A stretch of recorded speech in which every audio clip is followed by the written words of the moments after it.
Hey everybody, welcome back to my YouTube channel, Blinks by Liz. Today I'm going to be showing you guys a haul of DIYs that when you put them all together, they make the perfect personalized gift, and my favorite being saved for last. And this can be useful for any gift-giving occasion. I use mine for Christmas. Valentine's Day is just around the corner, and the year just started, so I know birthdays are starting to roll in again. But not only that, this is an affordable DIY, so it's nothing that you have to go and break your pockets to make. It's very simple to do, and whoever you're making this gift for is gonna love it, trust me. If anyone ever presented me with a handmade gift that was heartfelt, it'll really be special. So before we get started, if you haven't already, hit that subscribe button, like this video, share with a friend, leave a comment if you have any questions. To keep up with all of my updates, follow me on social media at Blinks by Liz. And if you want your own custom pair of bling crocs made, you can find that link here in my description. Let's dive right in. So my first DIY is this DIY mug, which is personalized to each person and what color is their favorite. Now, a disclaimer, though I said mug, I consider these a DIY pen holder because I don't know how well the glue will hold after you have to rinse this off if you do decide to drink from it. I still like the idea, so I went ahead and did it anyway because I think it's really cute. So I got these cups from Dollar Tree. I believe they were $1.25. I did have to shop around at a few different Dollar Trees because the people I gifted these to had common letter initials. So here you see me prepping my glass, and the way that I'm doing that is by sanding over the areas I plan to add adhesive. The reason we want to do this is to build that solid foundation that we need in order for our products and our adhesive to last as long as possible. And once you finish that, just rub over it with some rubbing alcohol. Now the rhinestones that you see me using, I purchased from Amazon. They did come with 2 small tubes of glue, which I decided to use. I normally use E6000, that's my go-to, but when I saw this small nozzle on these tubes of glue, I figured I could use those, so I did. And you already know everything that I've used today. If I purchased offline, I'm going to attach a link in my description, so be sure to check that out. And the rhinestones that I bought came in about 12 different sizes, which is beneficial because when you're blinging, you never know what size rhinestones you need for different areas. Now for each of these DIYs, I'm going to give you guys a tip. And this tip you can carry with you with any bling DIY that you do. This tip is you'll always want to bling around the perimeter first, because as you get to the edge of whatever you're blinging, in this case the mug, you don't want it to look rough around the edges. You want it to look smooth and nice and neat. So the only way to achieve that look is by blinging the perimeter first and working your way in. And that's also why I recommend multiple sizes, because as you're working your way in, you'll start to need smaller rhinestones to fill in smaller spaces. And another tip is when applying your adhesive, you want to apply in small sections because you never know how fast or slow you're going to be moving, and you don't want your glue to dry before you can actually get your rhinestones applied. And unless you wipe it up, that new glue will not stick to the dried glue. So we don't want to create extra steps for ourselves. So this DIY is basically finished. It's pretty simple. You just want to get some rhinestones, get some glue, which I usually use E6000. You want to get you a cup or a mug, take yourself some time, and before you know it, you have a DIY mug. Now in this scene right here, you see some strings hanging from the rhinestones, which isn't unusual. That's just how your glue may dry, and if it does, just wait until it completely dries and then you can carefully pull it off. If you like that DIY, subscribe to my YouTube for more, like this video, and share with a friend. Moving into the second DIY, these are my DIY candles. This can be done with any type of candle. If you're a person that actually makes candles, then you can try this DIY out to give your candles some extra pizzazz. Alright, so to start this DIY, you'll need a candle. The candles you see me using in this video are just simply Glade candles. I purchased these from Dollar General. They came in a 2-pack, and I believe they were about $6 a pack. Once you have your candle, be sure to prep. I wipe mine off with a Lysol wipe and rubbing alcohol. Then you'll need to get you some self-adhesive Mosaic tile, which I recommend buying from Amazon. It comes in a pack of 10,800 for $17.99. Once you have your Mosaic tile, you'll want to go ahead and start cutting across the top. So the tip for this DIY is when you're cutting your Mosaic tile, you want to hold it at an angle so that way when you're cutting, it's a smoother cut. So if you see me holding it, you'll see it's kind of bent, and that's what you're wanting to do, is bend it a little bit and you'll be able to cut right through. Brief intermission. So in my background, I'm sure you probably noticed that I've been listening to Nicki Minaj's Pink Friday 2 album. And yes, if you had to ask, I am a big Nicki Minaj fan. I do plan to attend her tour this upcoming spring, so it's just me trying to learn the lyrics. And as an artist myself, I appreciate Nicki Minaj's versatility. Pink Friday 2 has a sound for everybody, so if you haven't already, go check it out. It's bomb. All right, back to our regularly scheduled program. So we've prepped our candles and we've prepped our mosaic tiles. So now it's time to get to work. The only thing in this DIY that you have to do after all of the prep is apply. So in this process, all I'm doing is taking off the protective strip.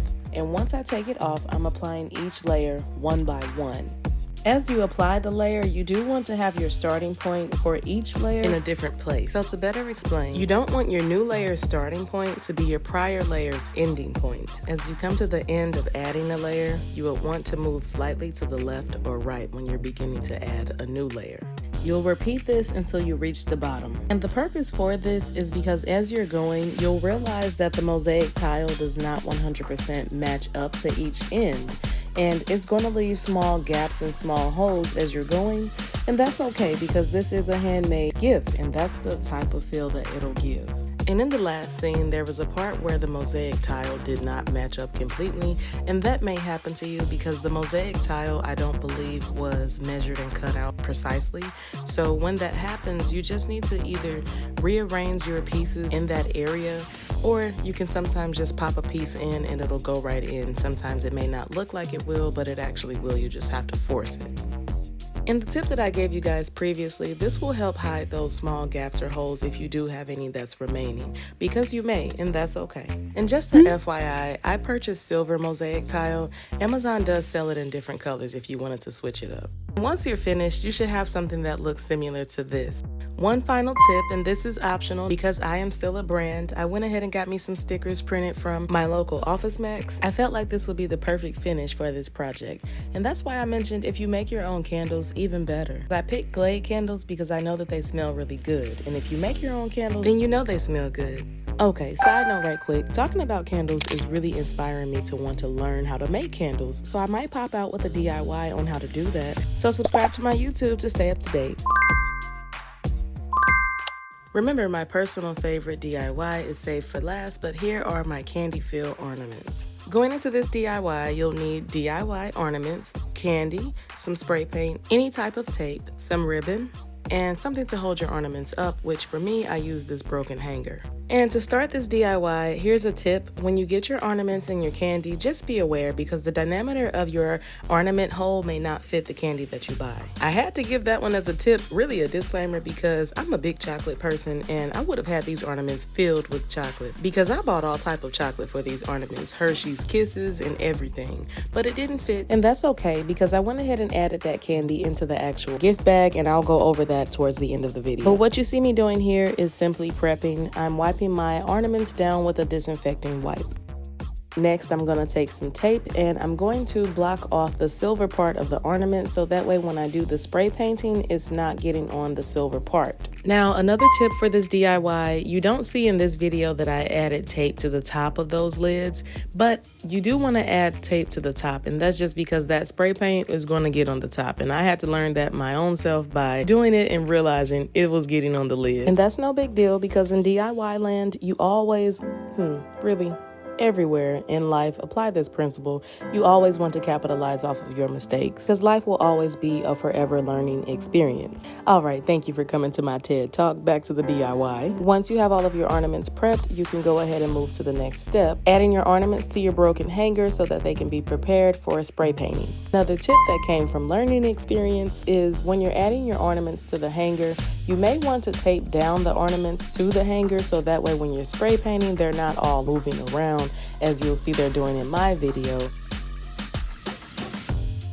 Once you have everything taped down and you're ready to go spray paint, you'll want to get at least 2 separate colors. My base was a white and my secondary color was sparkly gold glitter. But remember, I did this DIY during Christmas time, but these DIYs can be used for any gift-giving occasion. So be sure to get colors that correspond with the occasion you're giving these gifts for. Now, this DIY I do consider as child-friendly, so if you have any children in your home, I'm sure they'll love to help. My husband in the background is helping me do this DIY. But this is a great DIY if you want to create memories with your family. If you're an artist or you have artists in your family, they can also draw or hand paint on these, but I would recommend doing that before you add any glitter. And in between each coat, I would recommend 30 minutes to an hour for drying time before adding a new coat or moving on to the next process, which is adding in your candy. Once you're finished with the spray paint and your ornaments are all dry, you'll want to sort out some candy. And remember my tip at the beginning of this DIY, be sure that your candy fits into your actual ornament. You'll want to fill your ornaments at least 75% because if you do 100%, it's going to be almost impossible to get the candy out. Once you're done with that, place your lids back on. You'll want to tie a bow at the top using your ribbon and you're finished. If you're still here, I appreciate it. Subscribe to my YouTube if you haven't already. Like this video and send to a friend. We're going to move right into the final and my personal favorite DIY of this video, and it is a DIY handheld mirror.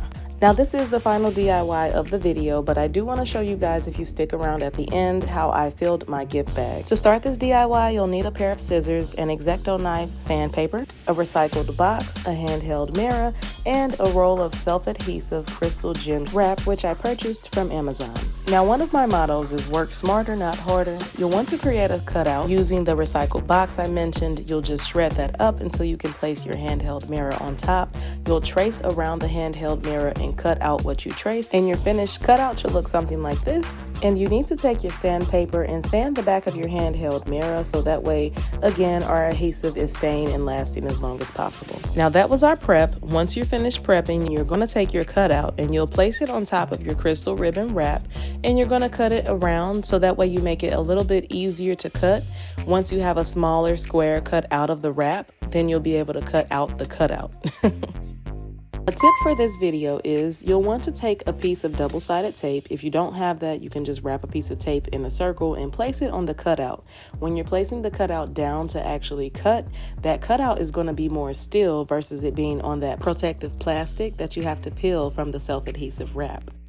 And this is what I meant by cut out a smaller section so that it's easier to cut out the cutout. Because as you go in to cut out your precise cut, you're going to realize if it's too much access in your hand, it'll interfere with you getting the most precise cut, which is fine because as you're cutting, you eventually can cut more, but it's just creating an extra step. And as I mentioned earlier, we want to work smarter, not harder.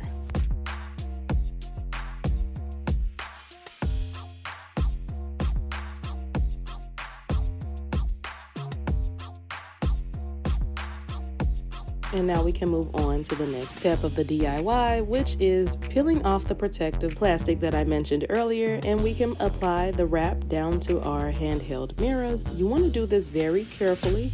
You'll want to start from one end of the mirror and move to the other. This is done to avoid air bubbles, so if you start from the bottom, you'll want to be sure to press your momentum going forward. If you start from the top, you'll want to press your momentum going to the bottom.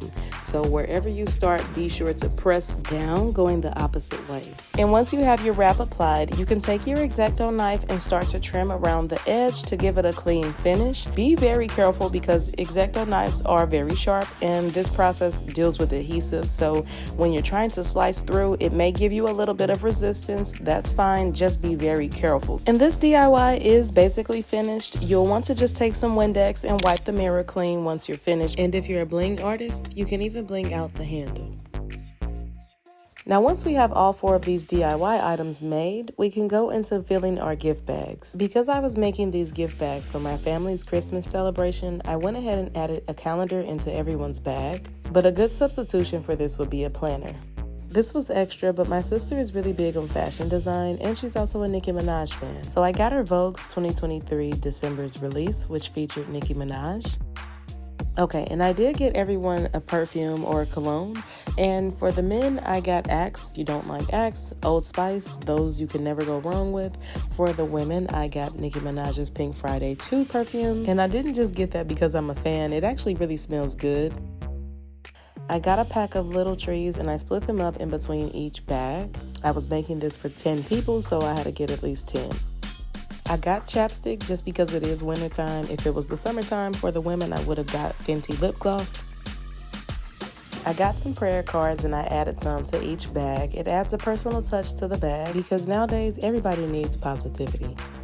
And here's the chocolate that I mentioned that wouldn't fit into my candy-filled ornaments. I threw in some other candy along with some paper confetti, stuck some tissue paper in, and that's the gift bag. So I hope you like the DIYs and you're able to use them in your everyday exchanges. If you stuck around to the end of the video, thank you so much. Subscribe to my YouTube for more videos. Follow me on social media at Blinks by Liz to keep up with all of my updates. Like this video, share with a friend, and leave a comment if you have any questions. I'll catch you guys next time. Bye!